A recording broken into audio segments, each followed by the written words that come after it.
Hey guys, sup, Ryu here for the Yu-Gi-Oh! Council with Yugi 514, Yay!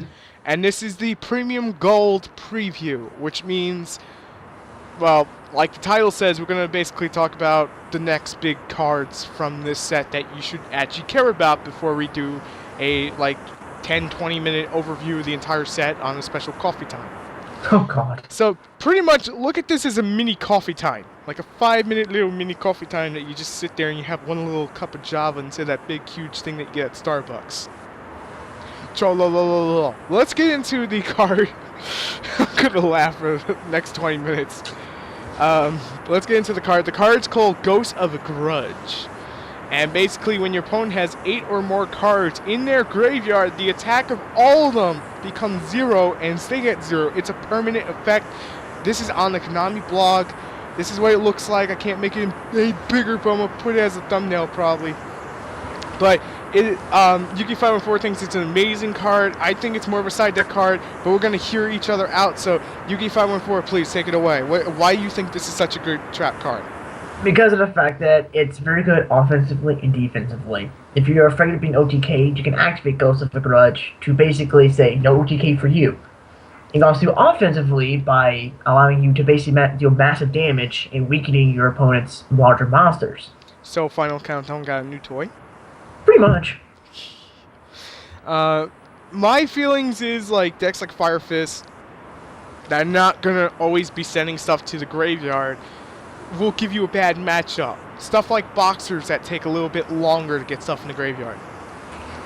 Now I do understand the whole point. Well, but Ryu, Chaos Dragon, Sylvans, Lightsworn, this is great against Lightsworn. I freaking love this against Lightsworn. Oh, it's so good against It's so sacky. It's basically telling JD you can go screw yourself. It's like, that's a wonderful OTK there, but I'm sorry I have to do this to you.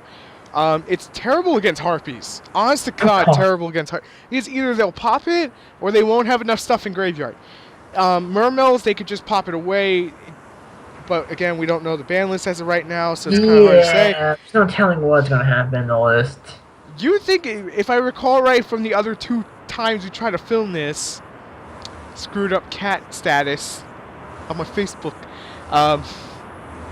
you said that you feel it's more almost a staple or semi-staple I card. said almost because since it's a brand new card, it has an amazing effect. I won't be surprised if people start main decking this card for a little bit. Honestly, I could see it more sided against stuff like Evil Swarms or even Monarchs that drop Varani's Fiend or Agents that drop Christia that actually have the 8 cards in the graveyard. And this is kind of like a big FU to all those decks that are like playing Upstart and Reckless and Card D all in one deck. And like, look how fast my deck goes. I got 8 cards in the graveyard, man. I'm freaking amazing. I flip this up and I OTK you, and it's like, my deck is 10 times slower than yours, but I won the game. Does that mean I'm better than you, or did I just sack? Like, I don't know. It's kind of hard to tell what this card's going to do right now until we know what the new format is going to consist of. Fair enough, but you don't stand much of a ghost of a chance, right? Oh God! Trying to figure that one out. I just had to. I had to. I'm like sitting here reading the Konami stuff on their blog, and I just had to. I couldn't resist doing it. Oh God! It was too perfect. It set me up too perfect. I mean, the artwork looks really nice. I always have to talk about artwork because I generally love art pieces, and this looks really nice. It doesn't come off too kiddie-ish. It doesn't come off too over-aggressive, I guess. It comes up with good censorship, but not really much of censorship.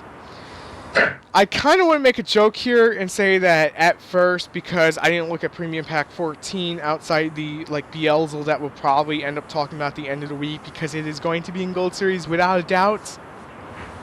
All the clues are pointing to it. Konami will probably reveal it on Friday with the ban list. But Ghost of a Chance, honestly, I was like, yeah, I can play this in Ghost Tricks. I'm a good player. Fuck my life. No, but like I said, I kind of feel like it's just one of those things that are getting MST away a lot. And it's not like gonna replace, say, Compulse or Bottomless, but of course it's not gonna replace those. It's a big FU to hardcore OTK decks. Pretty much.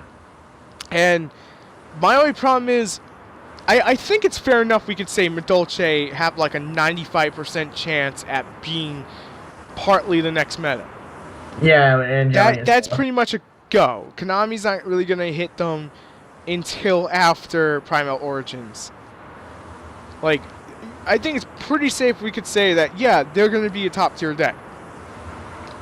Maybe this is just me. I can't remember the last time they had 8 cards in the graveyard that, like, were just 8 cards straight. Either you were very lucky, or they are a bad, very, very, very, very, very, very, very bad Madolche player. Or I dropped Extinction Knight, blow up field, stuff didn't go back for some reason, and then I set this card and it went off. Like a Deathrow glitch. I know, like, it just... Okay, that and, like, Gravekeepers, I can't really see it happening. There's few decks that I can easily say this won't work against them. Gravekeepers, sort of, because they can easily get 8 cards in Grave. It's called Traps. Fair enough, but I do... It stops trap deck. There is one thing I have to mention.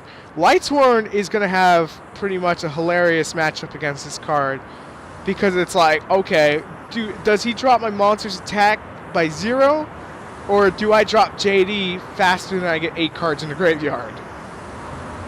So that's pretty tricky one right there. And then there's also if Heretics actually survive the list. Nuke first, so we might as well chain it on the nuke and drop that JD down to 0. Fair enough. Because they're not gonna drop all the JD. That's not like what I'm saying. Like, what if JD comes out and there's exactly 4 cards in the graveyard, and I've seen it happen off a Charger Light Brigade into Foolish Burial. Yeah, I've seen that. What are you gonna do then? You're gonna sit there and be like, That's when I flip on my started road and look at the corner. Oh my god. Either that or huge rev. Yeah. I just also want to point out we're going to be covering a lot of news stuff, so there's going to be tons of videos today. I'm going to get as much stuff as I possibly can, but real quick, I think that covers everything, right? That we can really like preview talk about.